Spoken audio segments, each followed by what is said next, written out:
Heavy security as trial of prominent human rights lawyer begins in Tianjin. The Department of Justice has made an informed and professional decision that what has and can be told to the public has already been set out in our press release on the 12th of December. There is nothing further to add from a professional legal angle. Justice Secretary rejects calls to further explain decision to drop probe into CY Leung's UGL payment. And senior Hong Kong police officer and actor involved in car crash in Japan.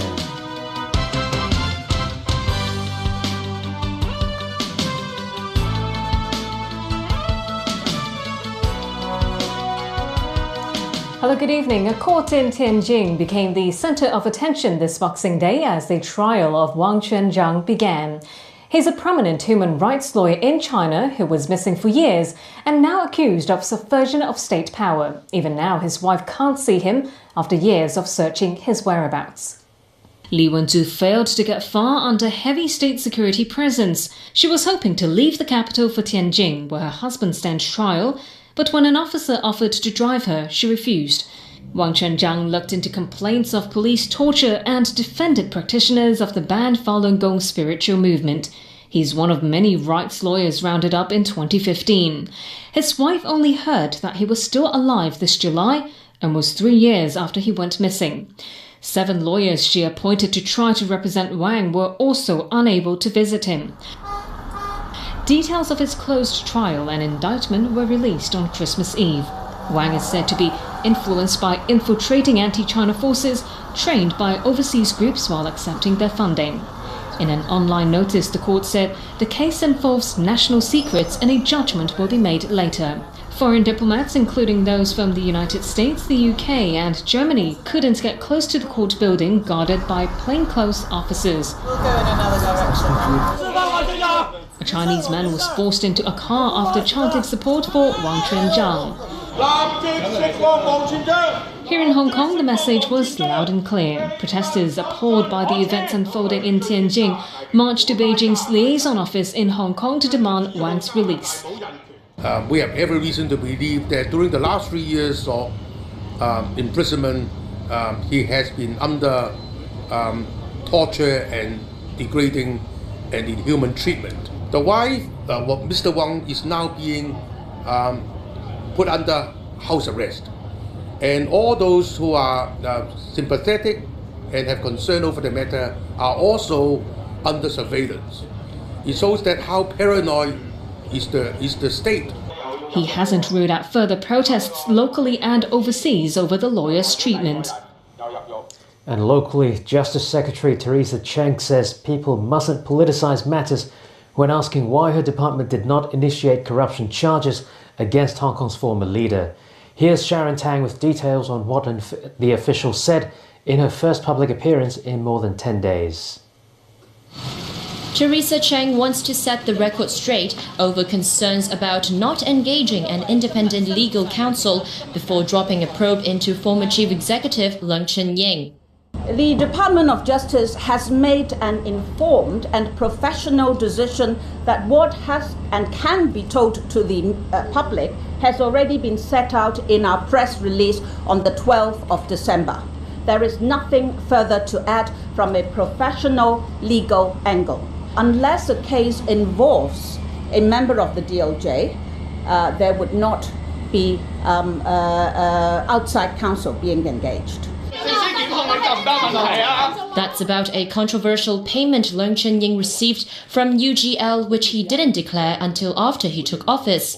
While the DOJ's statement noted there was insufficient evidence to institute prosecution, there were questions in the media over whether Leung's role as vice chairman of China's top political advisory body might have influenced the department's thinking. Cheng rejected this. She stressed that the department treats all cases and everyone independently, equally and fairly. The secretary's press briefing was held at the airport this afternoon upon returning from her 12-day vacation. Critics mocked her as avoiding the media while she was out of town. The leave that I have taken, which has been planned over a month ago has nothing to do with the very spurious suggestion that I was avoiding the matter. Also under the spotlight, illegal structures at 2 properties in Tuen Mun, which she and her husband own. Her husband, Otto Poon, a senior engineer, will be prosecuted for adding a pool illegally. But Cheng will be spared prosecution for unauthorized building works at her home. She maintained she did not take part in the prosecution processes. Sharon Tang, TVB News.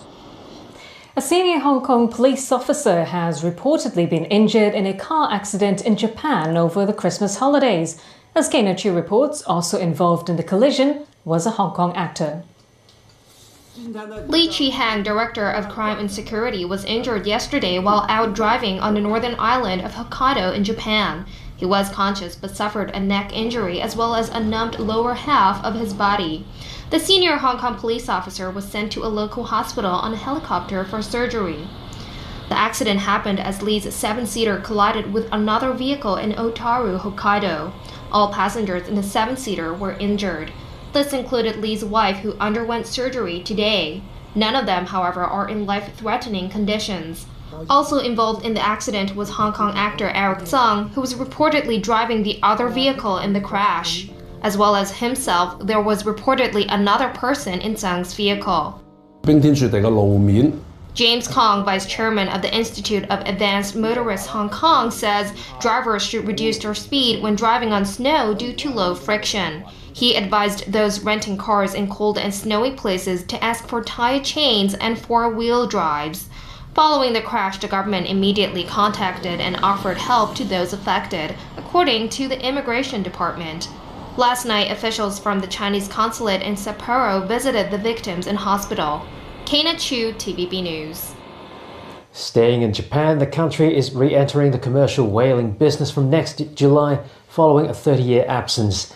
That's after it parted ways with the International Whaling Commission. But Tokyo says its much criticized practice will be limited to its territorial and economic waters. Citing it is impossible to seek the coexistence of states with different views, Japan announced a split from the International Whaling Commission. With it came Tokyo's controversial decision to resume commercial whaling from July 2019 following a 30-year absence. Chief Cabinet Secretary Yoshihide Suga said the hunts will be limited to Japan's territorial waters and its 200-mile exclusive economic zone along the country's coasts. He pledged that Japan will stop annual whaling expeditions to the Antarctic and Northwest Pacific Oceans. Suga explained the decision was in line with Japan's basic policy of promoting sustainable use of aquatic living resources based on scientific evidence. The Japanese government also expressed disappointment over the conservationist-dominated IWC's efforts to manage whale stocks. Tokyo accuses the IWC of being more like an opponent of whaling than an organization aiming for sustainability. Environmental group Greenpeace condemned the decision for being out of step with the international community and disputed Tokyo's view that whale stocks have recovered. The group urged Tokyo to return to conserving marine ecosystems. Japan has hunted whales for centuries, but scaled down the practice due to international protests and declining demand for whale meat back home. Currently, Japan hunts whales for research purposes, but the practice is slammed as a cover for commercial hunting. That's because the country still consumes thousands of tons of whale meat from these research hunts, mainly by older Japanese citizens seeking a nostalgic meal. Critics also doubt that commercial whaling could be a sustainable industry if younger generations in Japan don't see whales as food. US President Donald Trump wished American troops around the world a Merry Christmas yesterday. He also went into a lengthy defense of his reasons for the partial shutdown of the US government. I want to wish everybody a really Merry Christmas, a Happy New Year. Just remember, the people in our country, we're very proud of you. The country's doing well. We have a little bit of a shutdown because we believe in walls and we believe in borders and we believe in barriers. And, you know, we have a special country. People have to come in through the legal process, not just walk in. We have no idea who they are. Trump said parts of the government will stay closed until Democrats agreed to put up more walls on the US-Mexico border. He argued that drug flows and human trafficking can only be stopped by a wall. Trump added he's open to calling it something else if the Democrats like, as long as he ends up with an actual wall. And when we return from the commercial break, more pig farms banned from exporting livestock amid ongoing African swine fever outbreak. Second child dies in US custody on border.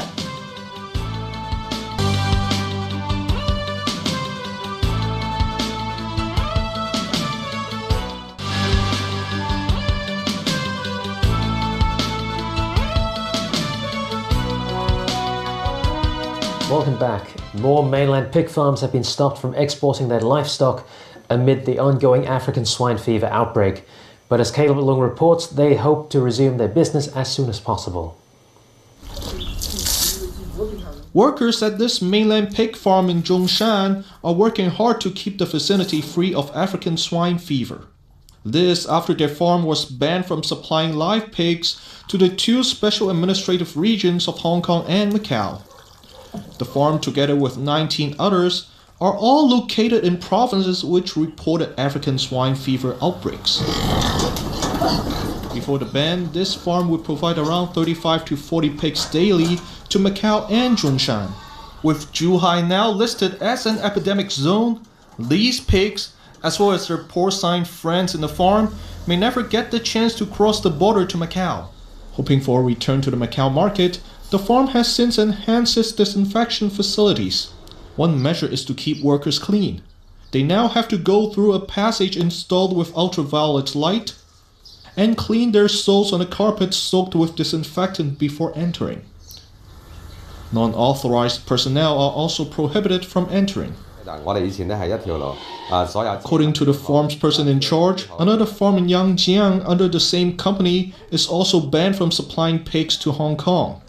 The ban may be lifted if the company upgrades the farm's disinfection facilities.